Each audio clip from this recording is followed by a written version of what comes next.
Constrained motion और constrained relation.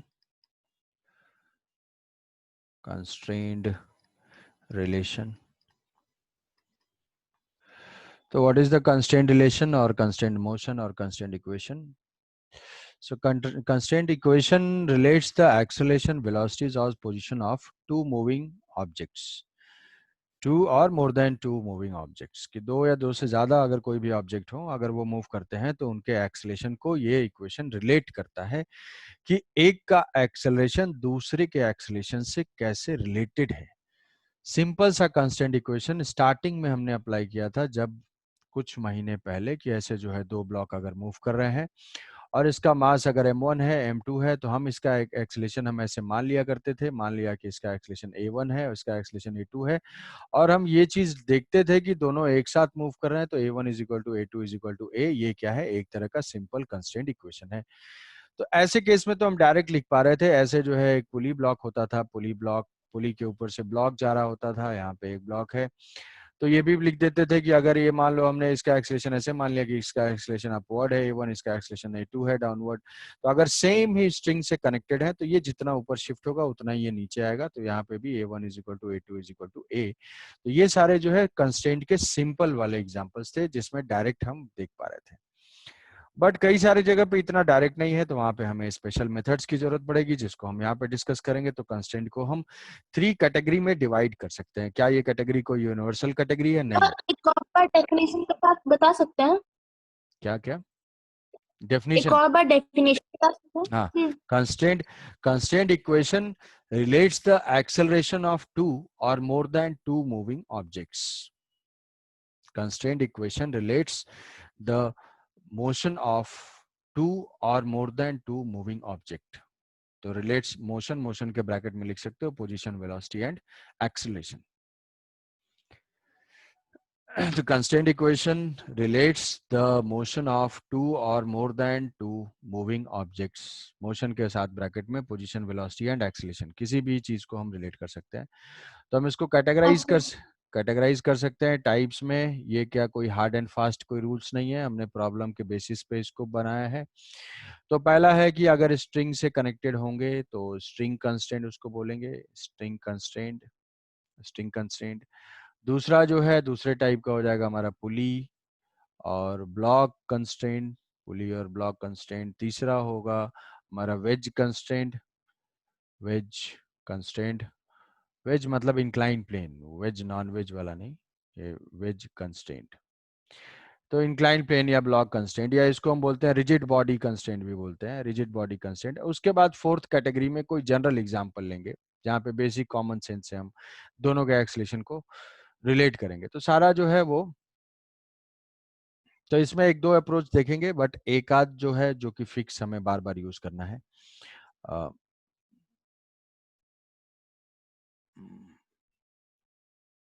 Fix, तो पहला हम स्टार्ट करते हैं स्ट्रिंग कंस्ट्रेंट से। तो पहला है स्ट्रिंग कंस्ट्रेंट। स्ट्रिंग कंस्ट्रेंट तो सीधा सीधा सोचो कि ऐसे मान लो, ऐसा कभी भी है कोई स्ट्रिंग है, स्ट्रिंग से दो ऑब्जेक्ट अगर कनेक्टेड है, दो ऑब्जेक्ट कनेक्टेड हैं, ये दो एंड है, स्ट्रिंग के दो एंड है। तो अगर मान लो कि इसकी स्पीड 10 मीटर पर सेकेंड है, इसकी स्पीड जो है 10 मीटर पर सेकेंड है, तो इसकी स्पीड स्ट्रिंग के डायरेक्शन में क्या होगी? इसकी स्पीड क्या होगी? क्या अगर 10 मीटर पर स्ट्रिंग अगर टाइट है, स्ट्रिंग में टेंशन है, अब यहाँ पे हमारा सारा एजम्पशन क्या होगा कि स्ट्रिंग कभी भी स्लैक नहीं करेगी। हमारा ये एजम्पशन है कि स्ट्रिंग को स्लैक नहीं करना, ये नहीं कि सर इसका तो 12 भी हो सकता है, नहीं।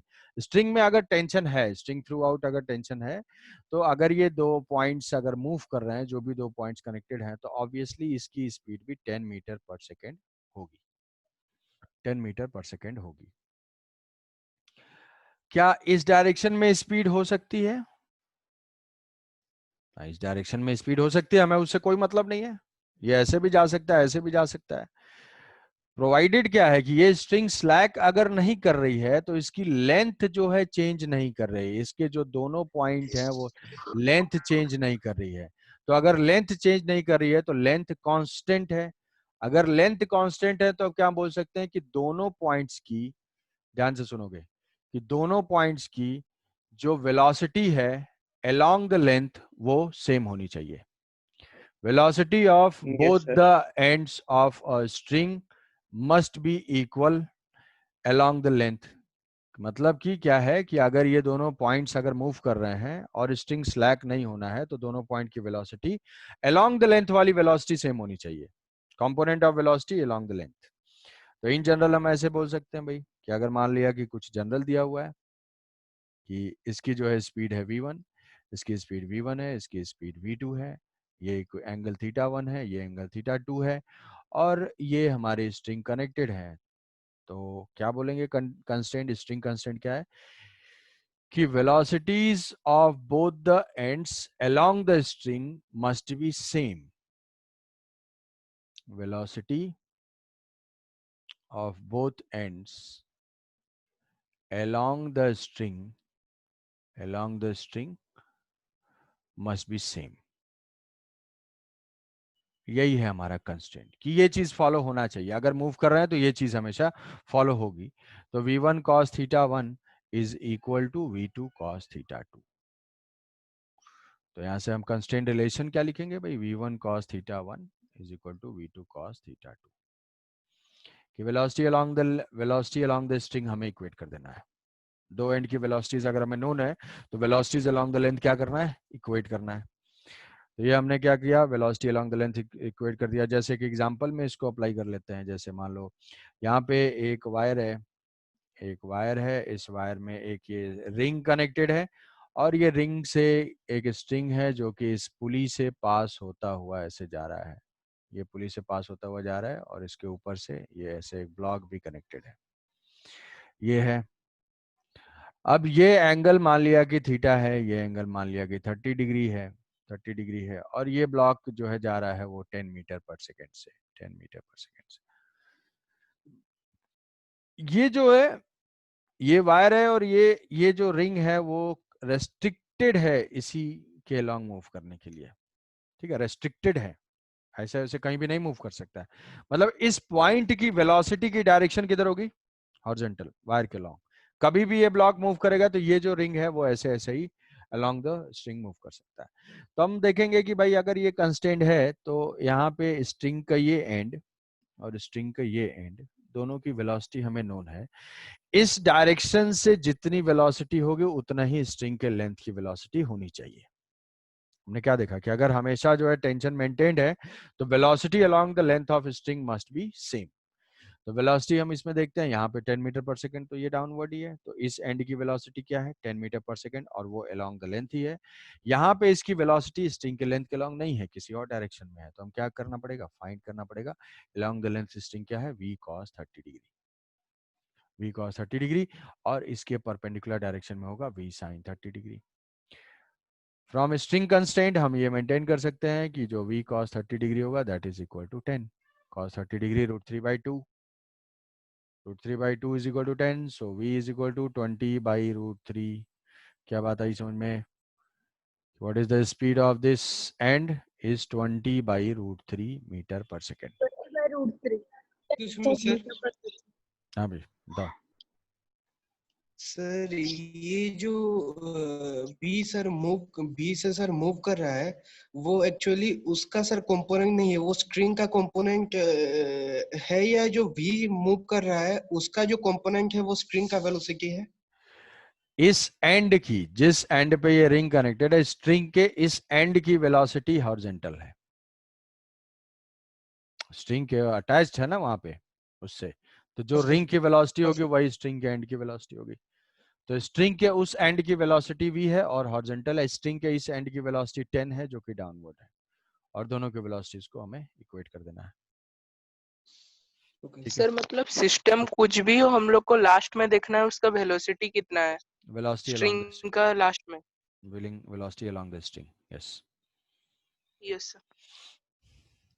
तो मान लो यहाँ से ऐसा ले लेते हैं एक और इसमें हॉरिजॉन्टल हॉरिजॉन्टल ये एक हॉरिजॉन्टल सरफेस है और इससे जो है दोनों दो ब्लॉक कनेक्टेड हैं और ये पुली के ऊपर से पास कर रहा है। इसकी वेलोसिटी जो है v1 है और इसकी वेलोसिटी जो है v2 है, दोनों मूव कर रहे हैं। इसका जो एंगल है वो है अल्फा, इसका एंगल है हमारा अल्फा और इसका एंगल है बीटा। तो यहाँ पे स्ट्रिंग कंस्ट्रेंट क्या होगा?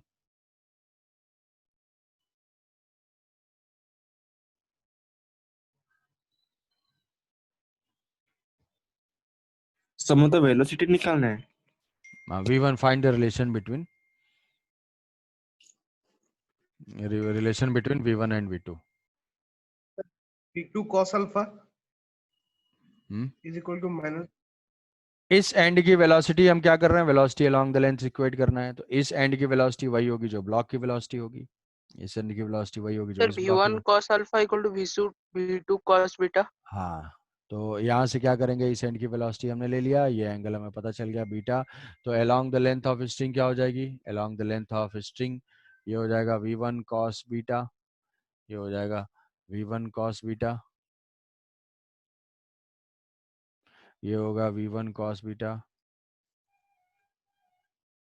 v1 cos बीटा और ये हो जाएगा v2 cos अल्फा, हो जाएगा v2 cos अल्फा और ये हो जाएगा v2 sin अल्फा।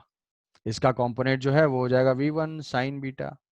हमें कौन सी वेलोसिटी कंपोनेंट इक्वेट करना है? Along the length of string. Along the length of string ये कंपोनेंट ऐसे है और ये कंपोनेंट ऐसे है, तो चाहे तो हम इसको इक्वेट कर सकते हैं v2 cos alpha, v2 cos alpha is equal to v1 cos beta. ये हो जाएगी रिलेशन। Yes sir. ठीक है, यस सर। yes, अब देखो जो मेथड जो है यूज करना है। एक तो हमारे पास ये मेथड है। अब इस मेथड से एक और दूसरा मेथड है जो इसको की यूज करना है। दोनों में स्ट्रिंग पुली वाले में भी हम उसी को यूज करेंगे। कहीं पे भी स्ट्रिंग कनेक्टेड है तो हम वो मेथड यूज करेंगे जिसको बोलते हैं वर्चुअल वर्क मेथड। ये है virtual work method.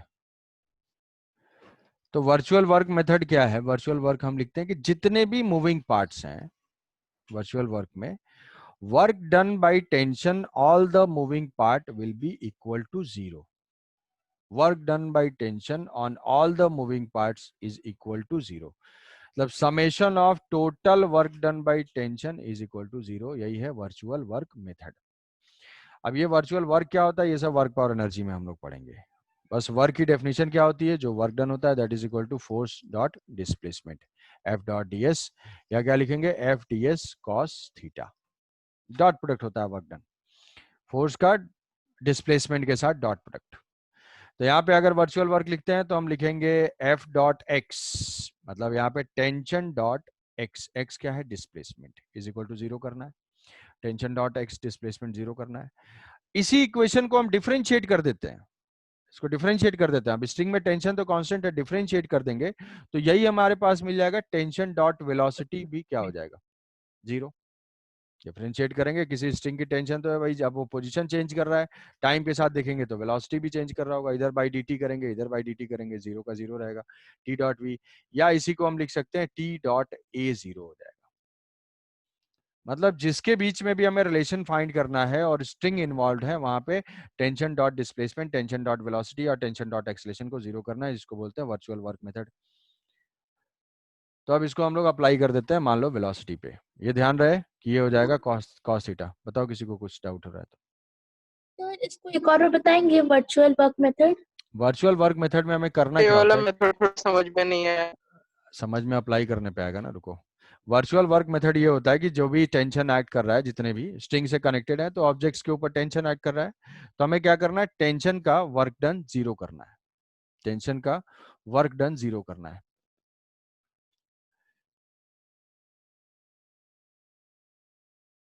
Yes sir. Sir work done 0 कैसे होगा? अबे यही तो बात कर रहा हूँ, रुक तो जाओ पहले, बेचैन हो रहा हो, थोड़ी देर रुको।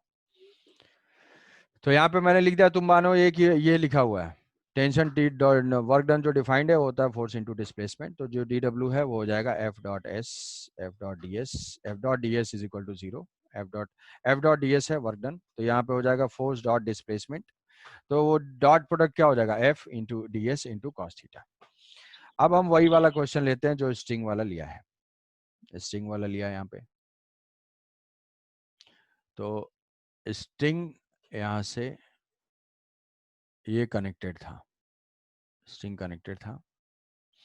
अब मान लो कि ये जो है डिस्प्लेस हुआ, ये डिस्प्लेस हुआ x1, और ये डिस्प्लेस, ये किस डायरेक्शन में जाएगा, इधर x1 डाउनवर्ड, और ये कुछ डिस्प्लेस हुआ x2। क्या बोला मैंने कि summation of total work done on all the moving parts हमें 0 करना है। ऐसा क्यों? क्योंकि इसको वर्क एनर्जी थ्योरम में हम लोग डिराइव करेंगे कि work done by internal force किसी भी सिस्टम के ऊपर 0 होता है। तो हम सारे सिस्टम को ले लेंगे, जैसे ये ले लेंगे और ये ले लेंगे, इस स्ट्रिंग से दोनों ही कनेक्टेड है, दोनों ही कनेक्टेड है, तो दोनों आपस में मूव कर रहे हैं।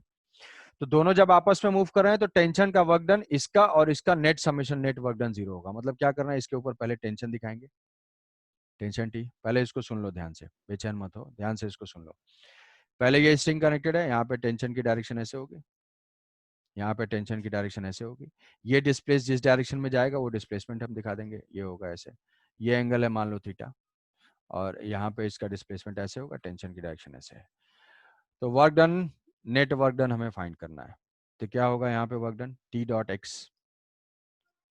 एक्स प्लस यहाँ पे T dot x1, net work done internal force का Equals 0 होता है, 0. 0 होता है। अब इसको फिर लिख लो, तो ये क्या हो जाएगा, Tx2 cos theta plus Tx1, T और x के बीच में एंगल कितना है, T और x1 के बीच में एंगल कितना है, 0 डिग्री, 180 डिग्री। तो cos 180 क्या हो जाएगा, cos 180 हो जाएगा -1, तो यहाँ से आ जाएगा minus of T into x1 is equal to 0।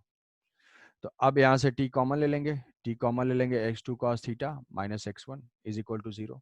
तो ये दो क्वांटिटी का प्रोडक्ट अगर 0 है, तो अगर प्रोडक्ट 0 है तो मतलब ये क्वांटिटी, स्ट्रिंग तो टाइट है, मतलब टेंशन तो 0 है नहीं, मतलब क्या 0 होगा, ये क्वांटिटी 0 होगी। तो ये हो जाएगा x2 cos theta minus x1 is equal to 0। तो ये हो जाएगा x2 cos theta is equal to x1, ये हमारा डिस्प्लेसमेंट का रिलेशन है।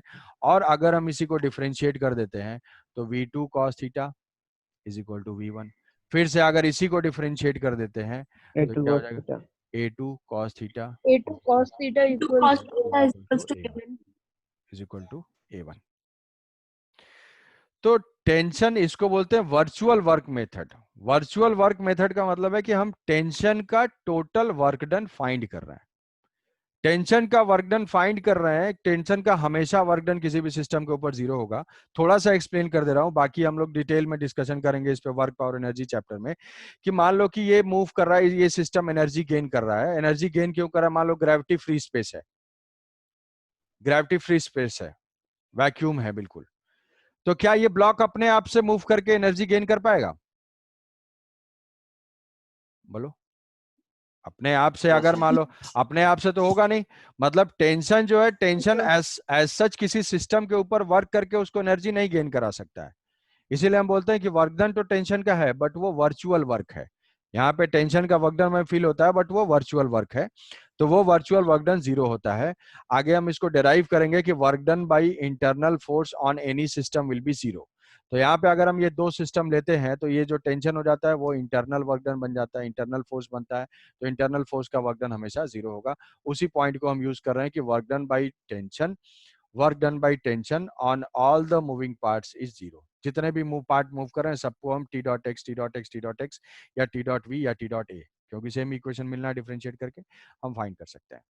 तो ये टेंशन का वर्क डन 0 करने से देखो, जो हम स्ट्रिंग के लेंथ के लॉन्ग इक्वेट कर रहे थे तो क्या आ रहा था, v2 cos theta is equal to v1, या फिर हम वर्चुअल वर्क से कर रहे हैं तो अभी हमारा क्या आ रहा है, a2 v2 cos theta is equal to v1।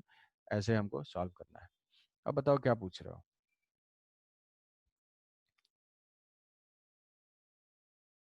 कि टेंशन का वर्चुअल वर्क हम 0 कर रहे हैं। क्यों 0 कर रहे हैं? क्योंकि किसी भी इंटरनल फोर्स का वर्क डन 0 होता है। कैसे पता? इसका प्रूफ जो हम लोग करेंगे वर्क पावर एनर्जी में। चलो ठीक है, तो हमें क्या करना है, हमें डिस्प्लेसमेंट्स मान लेना है, वेलोसिटीज उसके करस्पॉन्डिंग मान लेनी है, या एक्सलेशन मान लेना है, जो भी पूछा हुआ होगा। वेलोसिटी के बीच में रिलेशन पूछा होगा, वेलोसिटी फाइंड करेंगे, एक्सेलरेशन के लिए करेंगे, एक्सेलरेशन फाइंड करेंगे, डिस्प्लेसमेंट तो डिस्प्लेसमेंट, वो एज्यूम कर लेंगे, टेंशन दिखा लेंगे और सबके ऊपर डॉट प्रोडक्ट लेके उसको जीरो कर देंगे, हमारा आंसर आ जाएगा। ठीक है, तो ये जो है सबसे फास्टेस्ट मेथड है, सबसे इजी मेथड है और इससे सारे टाइप के क्वेश्चन सॉल्व हो जाएंगे और इसी को हमें यूज करना है। समझ रहे हो? स्ट्रिंग में हमारे पास दो अप्रोच है, एक वर्चुअल वर्क है और दूसरा जो है ये वेलोसिटी अलोंग द लेंथ हमें इक्वेट करना है, उसे फाइंड कर सकते हैं। समझे? जल्दी बताओ। Yes, sir. Yes, sir. Yes, sir sir. ये Yes, sir. बीटा Yes, वाले sir. एंगल में, एक्सक्यूज मी सर, बोलो बोलो बोलो। सर ये अल्फा बीटा वाले एंगल में हमने sir v1 cos beta is equal to v2 cos alpha sir लिया सर, हम्म, वहां पे 180 डिग्री माइनस बीटा लेंगे, मींस सॉरी वो सर बीटा क्यों लिए हमने? बीटा क्यों लिए? बीटा एंगल यस सर, है यहाँ पे, एंगल गिवन है, ये बीटा लिए क्यों? ये गिवन है और ये गिवन ओके सर। है ना? तो एक क्वेश्चन जो है हाँ ये सर। किसी ने पूछा ही था, जो शायद रवि पूछा था। ऐसा ऐसा मान लो है, ये ब्लॉक कनेक्टेड है और यहाँ से स्ट्रिंग से ये कनेक्टेड है, यहाँ से ये दोनों एंड्स हैं और ये दोनों एंड्स जो है सिमेट्रिकली यहाँ से मूव कर रहे हैं।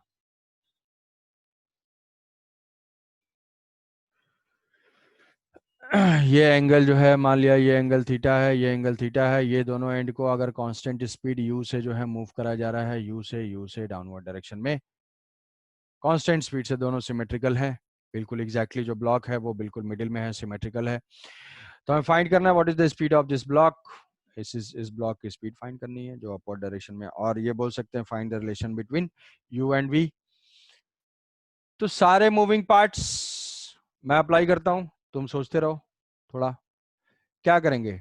t डॉट v हमें जीरो करना है, summation of t dot velocity जो है वो जीरो करना है। पहले टेंशन दिखा लेंगे, अब टेंशन दिखा लेंगे, ये एक स्ट्रिंग है इसमें एक टेंशन होगी, ये एक स्ट्रिंग है इसमें टेंशन होगी, अब बिल्कुल सिमेट्रिकल है तो दोनों टेंशन सेम होंगे, तो दोनों टेंशन सेम होंगे तो यहाँ पे भी टेंशन टी होगी, यहाँ पे भी टेंशन टी होगी, जितने भी मूविंग पार्ट्स, और यहाँ पे भी टेंशन टी होगी। ऐसे इस एंड से कोई पुल कर रहा है तो सर हो गया। उसके ऊपर टेंशन टी हो जाएगा, यहाँ पे भी टेंशन टी हो जाएगा। ठीक है, तो टी डॉट यू, क्या यहाँ पे इस पे देखते हैं क्या माइनस टी यू होगा, ये एंगल 180 डिग्री है, इसकी स्पीड है v अपवर्ड डायरेक्शन में, तो क्या इस टेंशन के साथ डॉट प्रोडक्ट लेंगे तो plus T V cos theta, फिर इस टेंशन के साथ नेट टेंशन का वर्क डन देखना है तो टी वी कॉस थीटा, फिर से टी वी कॉस थीटा, यहाँ पे क्या हो जाएगा t और u dot product minus T U is equal to 0, तो क्या हो जाएगा ये कि two T V 2 cos TV cos theta theta minus v is equal to minus u by cos theta. v is equal to u divided by, u by cos theta. Yes, sir. yes. क्या ही बात समझ में? Tension दिखाना है, velocity की direction लेनी है और डॉट प्रोडक्ट को जीरो कर देना है सारे कंपोनेंट के ऊपर जितने भी पार्ट्स मूव कर रहे हैं। सारे पार्ट पे हम कर सकते हैं, सारे पार्ट पे कोई कहेगा कि सर सब पे क्यों नहीं कर रहे हैं, सब पे कर सकते हैं, इस पुली पे भी कर सकते हैं, लेकिन क्या ये पुली का कोई डिस्प्लेसमेंट है? ये तो फिक्स है। अगर मूविंग पुली होगी तो उसके ऊपर भी कर देंगे। अल्टीमेटली हम क्या कर रहे हैं, टेंशन का सारा वर्क डन जीरो है, लेकिन यहाँ पे क्या है, यहाँ हमें करने की जरूरत नहीं क्योंकि ये पुली डिस्प्लेस ही नहीं हो रहा है, तो डॉट डिस्प्लेसमेंट क्या है, जीरो है, तो इसके ऊपर टेंशन का वर्क डन जीरो ही है। ठीक है, टोटल वर्क डन हम कैलकुलेट कर रहे हैं जितने भी वेलोसिटी एज्यूम करके। अब इसी को हम सर अप्लाई, अगर पुली भी मूविंग में होता तो कैसे करते? हाँ कैसे करते हैं बता रहा हूँ, थोड़ा कंट्रोल कर लो, ऐसे एकदम मतलब तुरंत एकदम बेचैन हो जा रहे हो। बता तो रहा हूँ, पुली ब्लॉक सिस्टम इसीलिए तो अलग से किया है तुरंत कैसे करते, देखो अब हम चलते हैं नेक्स्ट सिस्टम पे। नेक्स्ट सिस्टम हमारा पुली ब्लॉक सिस्टम। तो पुली ब्लॉक सिस्टम में यहाँ से जो है पुली ब्लॉक सिस्टम ले लेते हैं भाई, नहीं तो सौम्यदीप जो नाराज हो जाएगा कि क्या है, मतलब मेरी प्रतिभा को, मेरे टैलेंट को दबाया जा रहा है, मैं सीखना चाह रहा हूँ, ये जो है सर करें क्या चल रहा है ये सब। तो ऐसा है, ये ब्लॉक कनेक्टेड है यहाँ से, ये इसके ऊपर पास कर रहा है, ये यहाँ से एक स्ट्रिंग आई, इससे होते हुए ये यहाँ पे चली गई, ठीक है, ऐसे यहां से ये ब्लॉक कनेक्टेड है, ठीक है। अब इसमें भी मैं तुम्हें दो अप्रोच बताऊंगा, इसमें दो अप्रोच, एक वर्चुअल वर्क और एक पुली के लिए स्पेसिफिक, बट तुम्हें जो है वर्चुअल वर्क ही यूज करना है, पुली के स्पेसिफिक वाला यूज नहीं करना है, वो तुम्हारे विजुअलाइजेशन के ऊपर है, सोचने के ऊपर है। अब मना करूंगा, कहोगे नहीं मैं वही करूंगा, उससे नहीं करना है, ठीक है, क्योंकि सिचुएशन कॉम्प्लेक्स होगी, इजी रहेगी तो दोनों से कर सकते हो, इजी होगी तो डायरेक्ट कर सकते हो उससे, डिफिकल्ट होगा तो थोड़ा सा उसमें विजुअलाइजेशन में प्रॉब्लम होगी, डिस्प्लेसमेंट वाले से, उसको बोल देंगे डिस्प्लेसमेंट मेथड, उसका नाम है। तो ये जो है हम इसको बोल देते हैं, ये M1 ब्लॉक है, ये M2 ब्लॉक है। अब ये डायरेक्ट दोनों का एक्सलेशन हमें नहीं बता सकते कि भाई A1 is equal to A2 होगा, है ना। तो ये पुली जो है मूव कर रही है, ये पुली मूव कर रही है। कितने मूविंग पार्ट्स हो गए, ये ब्लॉक हो गया, ये ब्लॉक हो गया, ये पुली भी मूव कर रही, 3 पार्ट है, सेम स्ट्रिंग है, सेम स्ट्रिंग है, सेम टेंशन। पहले हम एक्सलेशन मान लेंगे A1, कहोगे कैसे पता सर इधर ही मानना जरूरी है, नहीं, जो मानोगे उसके हिसाब से इक्वेशन लिखोगे। ये ऐसे A1 मान लिया, इसका जो है A2 मान लिया, A1 माना, A2 माना। अब ध्यान से थोड़ी देर के लिए बस फोकस कर लो, पहले एक्सलेशन मानना है, फिर टेंशन दिखाना है, टेंशन दिखाना है, टेंशन T, यहाँ से टेंशन T। अच्छा, ये ब्लॉक इस पुली के सेंटर से कनेक्टेड है, तो जो इस ब्लॉक का एक्सलेशन होगा वही पुली का एक्सलेशन होगा, ये भी इसी से जाएगा A2 से। तो यहाँ से जो है, यहाँ से टेंशन T, यहाँ से क्या हो जाएगा, पुली के फ्री बॉडी डायग्राम से क्या यहाँ पे टेंशन 2T होगा, टेंशन 2T होगा ना, free body. Yes, sir. Yes, sir. अब हमें क्या करना है, बस T डॉट वीक कर देना है, सबके साथ डॉट प्रोडक्ट, M1 के साथ एंगल और एक्सलेशन क्या है, एंगल बिटवीन टेंशन एक्सलेशन 0, तो यहाँ हो जाएगा TA1, यहाँ पुली के ऊपर अप्लाई किया, पुली के ऊपर नेट टेंशन, ध्यान से क्या 2T minus 2T, upward 2T downward 2T, Yes, sir. Yes, sir. 0 Yes, sir. Into A2, block के ऊपर 2T अपवर्ड, ब्लॉक के ऊपर टेंशन देखोगे अपवर्ड, तो ये प्लस 2T, सॉरी टेंशन यहाँ पे क्या है, टेंशन 2T अपवर्ड है ना, टेंशन 2T अपवर्ड है हाँ। और एक्सलेशन डाउनवर्ड है, तो दोनों के बीच में एंगल क्या है 180, तो cos 180 is equal to minus, तो यहाँ minus minus minus is equal to 0, 2T A2 ये टर्म 0 क्या हो जाएगा, क्या टेंशन तो 0 है नहीं, इसका मतलब A1 is equal to 2A2, 2A2 तो यहाँ पे A1 is equal to 2A2, यहाँ पे अगर हम इसको A लेते हैं, यहाँ से इसको A लेते हैं, तो A2 की वैल्यू अगर A लेंगे तो ये क्या हो जाएगा 2A, मतलब अगर हम इक्वेशन मानते हैं कि चलो भाई इसका एक्सलेशन हम A लेंगे, तो इसका पहले जो सीधे सीधे होता था वो हो जाता था क्या, A ले लेते थे, अभी क्या हो जाएगा, ये 2A है, कंस्ट्रेंट है, अपनी मर्जी से नहीं मूव कर सकता है, सेम या अलग कुछ, तो ये हो गया एक कंस्ट्रेंट रिलेशन, समझे। अब इसको हम ऐसे समझ लेते Yes, हैं, sir. इसको मैं दूसरे मेथड से समझाता हूं जो कि तुम्हारे विजुअलाइज करने के लिए है, कि अगर मान लो ये पुली जो है शिफ्ट होती है यहाँ से, सर हाँ भाई सौम्य बताया जाए, बोलो बोलो। सर ये हाँ सर, कांस्टेंट मोशन को सर हम कनेक्टेड मोशन भी बोल सकते हैं क्या? कनेक्टेड ही मोशन बोलते हैं, और क्या बोलते हैं, कनेक्टेड ही है ये भी। सर यहाँ से मान लो, अब नेक्स्ट पे थोड़ी देर देखो, दूसरे मेथड पे, दूसरा जो है डिस्प्लेसमेंट। अब ऐसे सोचोगे, ऐसा सोचो कि ये ब्लॉक जो है M2, ध्यान से देखो, ध्यान से फोकस, ये X2 डाउनवर्ड आया, इसके साथ साथ ये पुली भी X2 डाउनवर्ड आएगी, पुली का सेंटर, जब X2 डाउनवर्ड आएगा तो ये पुली ऐसे X2 शिफ्ट हो जाएगी, ध्यान से भाई इंपॉर्टेंट पॉइंट। तो अगर पुली X2 आ रही है तो दोनों साइड से स्ट्रिंग की रिक्वायरमेंट होगी, स्ट्रिंग चाहिए होगा इसको कितना, इधर से भी X2 इधर से भी X2, स्ट्रिंग लूज होनी पड़ेगी तभी तो वो आएगा नीचे।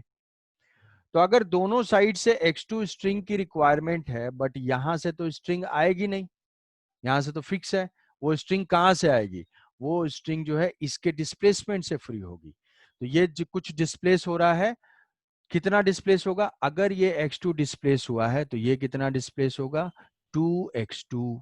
2x2 क्या समझ पाए, फिर से एक बार Yes, बोल sir. रहा हूं, समझ लो, कि अगर पुली जो है x2 डिस्प्लेस हो रही है तो उसके बोथ साइड में x2 स्ट्रिंग की रिक्वायरमेंट है, मतलब यहां से भी x2 की रिक्वायरमेंट है और यहां से भी x2 की रिक्वायरमेंट है।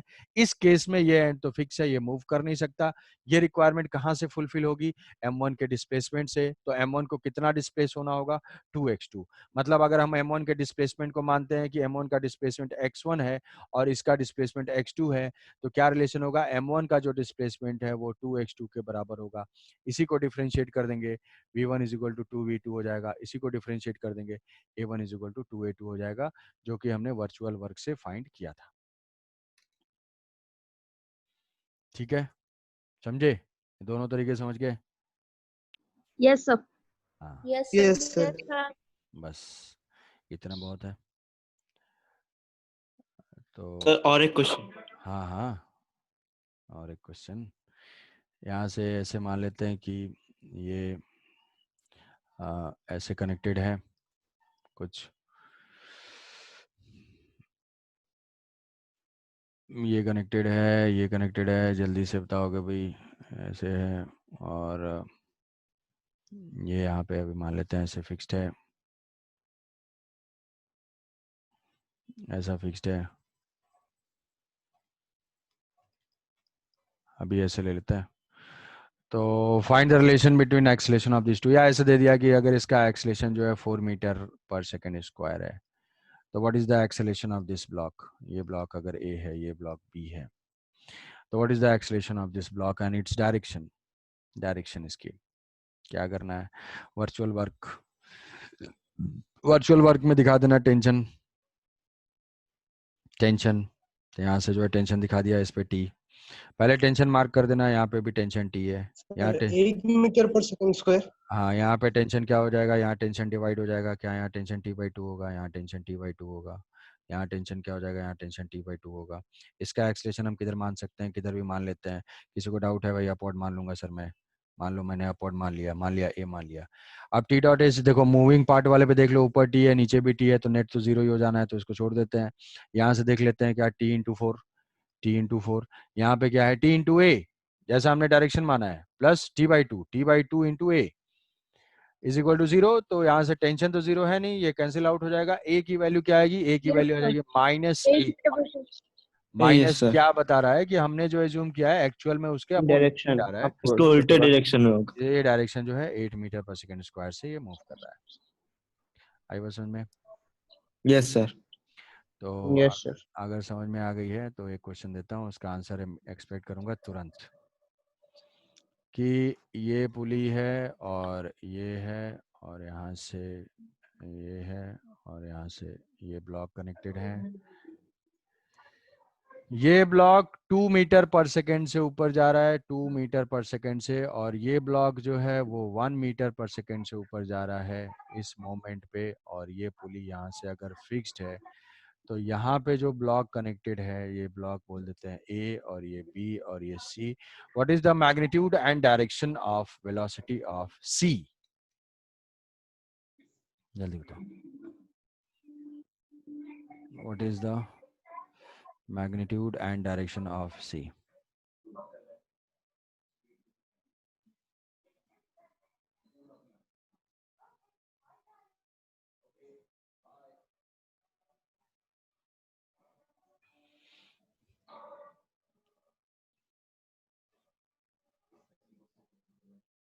जल्दी।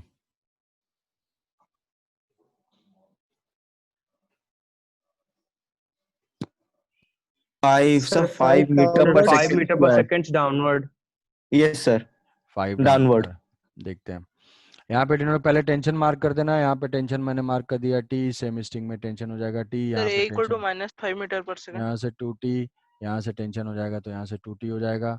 सारे मूविंग पार्ट्स के ऊपर हमें 0 कर देना है। सारे मूविंग पार्ट्स को देखते हैं तो यहाँ पे 2t - 2t 0 हो जाएगा, पुली छोड़ देंगे। यहाँ पे देखेंगे, इसका मान लेते हैं किधर, इसका मान लेते हैं डाउनवर्ड, इसका मान लेते हैं डाउनवर्ड, मान लेते हैं कुछ भी। तो यहाँ पे हो जाएगा 2t इंटू 2 क्या हो जाएगा? ये प्लस है, 0 डिग्री एंगल है, तो ये हो जाएगा 4t। और फिर यहाँ से पुली के लिए कुछ लिखना नहीं है, यहाँ पे क्या t into 1 positive plus t plus T into 1, यहाँ पे माइनस है, अपोजिट ले लिया है तो Minus minus T T into है। ए इज इक्वल टू 0। अच्छा वेलोसिटी है, चलो v ले लेते हैं, इसको v ले लिया, ये v ले लिया, v तो t तो कैंसिल आउट ही हो जाएगा, v is equal to 5 metre per second, 5 metre per second. ठीक है, पॉजिटिव Yes, आया sir. मतलब हमारा एज्यूम डायरेक्शन करेक्ट है। तो ऐसे जो है एक्सेलेरेशन गिवन है फाइंड। डाउनवर्ड अब डिस्प्लेसमेंट से सोचो, डिस्प्लेसमेंट से देखो कैसे तुरंत फाइंड कर लोगे उसको भी। तुम इस पुली को रोक दो, उसको रोक दिया, इसको अगर हम रोक देते हैं, सिर्फ बी मूव करता है, तो बी अगर 1 सेंटीमीटर जाएगा तो सी भी 1 सेंटीमीटर नीचे जाएगा, बी अगर 1 मीटर पर सेकंड से जाएगा तो सी भी 1 मीटर पर सेकंड से जाएगा। तो सी के बी का इफेक्ट क्या हुआ, बी के मोशन का इफेक्ट हो जाएगा, इस सी का एक वेलोसिटी हो जाएगी 1 मीटर पर सेकंड। अब बी के मोशन को छोड़ देते हैं, बी को रोक देते हैं और ए के मोशन को देखते हैं। बी के मोशन को रोक दिया, यहाँ पे बी के स्ट्रिंग को ऐसे बांध दिया, वहां से चिपका दिया फेविक्विक से, और ये अगर ए एक्स डिस्टेंस मूव करता है तो पुली का सेंटर भी एक्स मूव करेगा। पुली का सेंटर एक्स मूव करेगा, तो ध्यान से, पुली का सेंटर अगर एक्स मूव करता है तो इसके दोनों साइड से X X string loose X हो by जाएगी, 2. एक्स एक्स स्ट्रिंग लूज हो जाएगी। पुली अगर आएगा तो दोनों साइड से स्ट्रिंग लूज होगी। अगर ये एक्स मूव किया तो इधर से भी एक्स, इधर से भी एक्स, तो इसको कितनी एक्स स्ट्रिंग मिल गई, 2x, 2x मिल गई। अगर हम ये बी को छोड़ देते हैं, बी को होल्ड किए रहते हैं, ये ज्वाइंट ओपन कर देते हैं, तो ये सी कितना नीचे आएगा, डाउनवर्ड डायरेक्शन में आएगा, कितना, 2x। तो ये जो अगर 2 से ऊपर जाएगा तो ये सी का इफेक्ट क्या आ रहा है, सॉरी, ये कितना आ रहा है, 2 से गया तो ये क्या हो जाएगा, 4। तो दोनों 4. के इफेक्ट को ऐड कर देंगे तो 4 4. + 1 5, जो कि हमारा आंसर आया था। समझ पाए कि बी के मोशन सर को ये हम, वाला समझ में नहीं आया। हाँ हाँ बी के इफेक्ट को देखेंगे, बी से जो है अगर ऐसे 1 जा रहा है तो ये क्या होगा, 1 ऐसे जाएगा, 1 मीटर पर सेकंड का effect, 1 metre per second, 1 centimetre का 1 सेंटीमीटर। जिसको डाउट होगा भाई रिज्वाइन करेगा, जिसको डाउट नहीं है वो जा सकता है, इसके आगे हम लोग नेक्स्ट क्लास में पढ़ेंगे। अब ए है, ए अगर ऊपर मूव करता है तो ए का मोशन अगर ए एक्स जाता है तो पुली भी एक्स आएगा, स्ट्रिंग कितनी लूज हो जाएगी, 2x, 2x लूज होगी तो सी कितना मूव करेगा, 2x। तो अगर ये 2 से जाता है तो सी कितने से जाएगा, 4 से।